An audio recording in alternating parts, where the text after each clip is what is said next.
What's up, guys? I'm G the QB, and welcome to the G the QB Sports Show, where we keep an objective perspective on football most of the time. Like the video, subscribe to the channel, leave a comment in the comments section. Let's talk about it.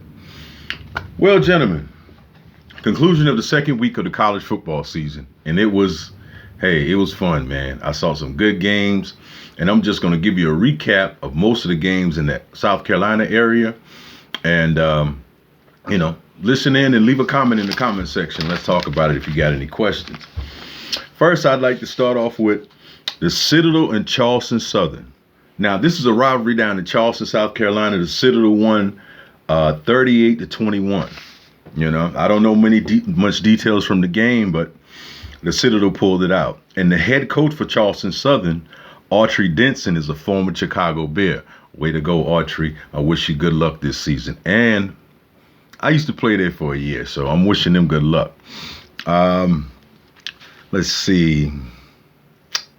South Carolina State and Clemson. Now, I didn't expect State to go up there and perform a miracle. I knew Clemson was angry coming off a loss to Georgia.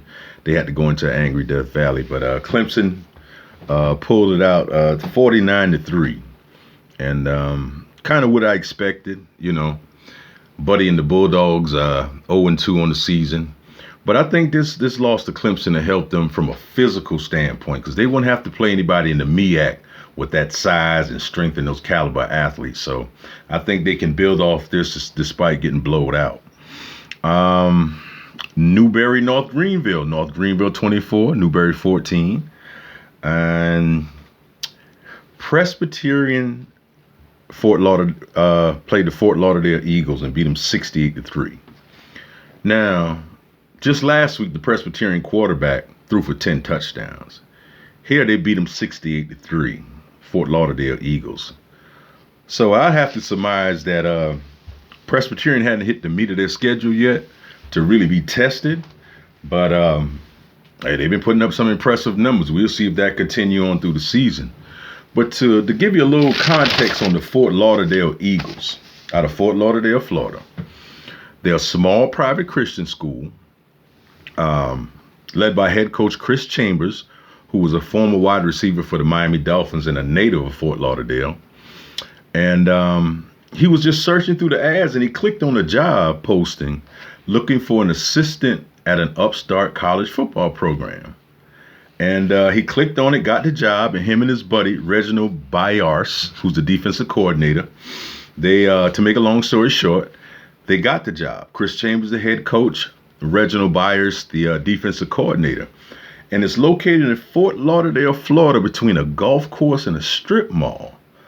The enrollment is hundreds, and the conference they're in is the National Christian College Athletic Association, the NCCA. Not the NCAA, to get it confused. And they had open tryouts, 10 players, and no coaches remained from last season. So they're a pretty upstart program. So I see the caliber of athletes they can get in right now. It's a small school upstart program. They're going to have to go through their growing pains, which is part of building a good program. But I'd like to wish those brothers, Chris Chambers and Reginald Byars, luck in building that program. And it'll also give kids, a chance to play football and get an education. And in the Fort Lauderdale area, which we know is a big spring break area, beaches, so they can use that as a recruiting tool to draw kids in. And I hope it works out for them guys. But the game of the week I want to focus on is the USC Gamecocks and the East Carolina Pirates.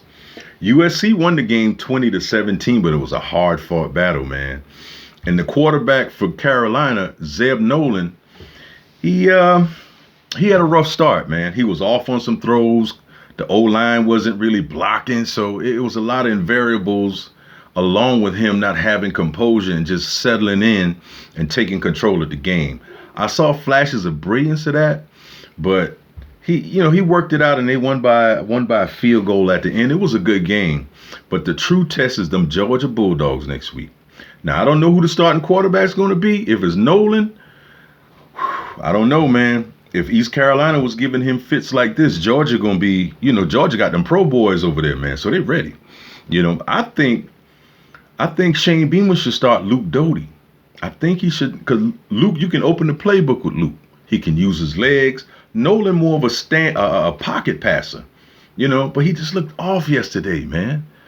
Me personally, I'd have pulled him after halftime. Put in another quarterback. Maybe the offensive line would have got some energy. The offense could have picked up some momentum or something, but their defense played well yesterday. Carolina, their defense played real well. And you're going to have some games like that, man. When you got a big known school like University of South Carolina coming to your home place on TV, that's a chance for these smaller schools to really make a name for themselves. East Carolina ain't really a small school, but if they could have beat Carolina yesterday, that'd have gave them some notoriety, man. That'd have put a notice on East Carolina. But yeah, the Gamecocks won 20-17.